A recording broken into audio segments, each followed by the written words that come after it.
All right, I've changed my mind. I said I wasn't going to show you all these different positions for this little B minor A D progression. Turns out I am going to, because I can implement two things at once here. We're starting with a B minor chord. Let's look at the 5 forms that you have for a minor chord up and down the neck.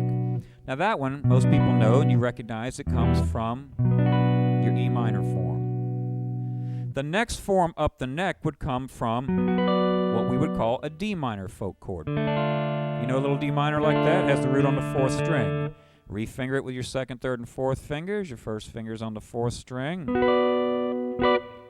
So you would link those two together. You see? There's B minor with the E minor form. See your capo and your folk fingering. Here is B minor with your D minor fingering. So it's the 2nd letter of our silly word EDCAG. The pentatonic scale that would always reside on top of that would be, what do you think? The next one up after the 6th string root pentatonic. The 4th string root pentatonic. All right?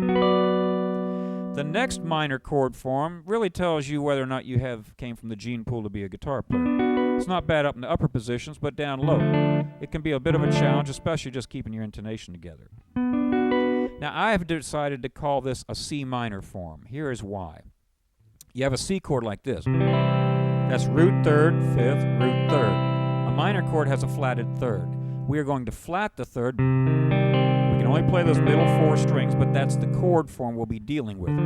It's a 5th string root version, and it links to that previous B minor. Let's review. B minor with the E minor form. B minor with the D minor form. Now B minor with the C minor form. And the pentatonic scale that would reside on top of that would always be the 2nd string root pentatonic. The next letter in our word EDCAG would be A minor. Let's wrap around because we're going to come back down here an octave lower. You already know this chord probably. It's a basic 5th string root minor chord derived from an A minor voicing. That would be the next one. Let's go through B minor, B minor, B minor, and then B minor. I'm just going to wrap it around down here. That would always take the 5th string root minor pentatonic scale. Now your final chord form is, you don't really use it very much, but it's there. You know, you need to know this. We're going to call that a G minor form. Here's why I called it that. Your original folk G chord would be like this. We've got to flat the 3rds. Well, this B needs to go down to B flat, this B needs to go to B flat, so you end up with this form, and when it's turned into a movable form. Now, you may not be able to hyperextend your little finger. It doesn't matter whether you can play some of these forms because you're not going to use them very much. But that would be the final and 5th form in our EDCAG minor pentatonic chord forms. I will review. B minor with the E minor form. B minor with the D minor form.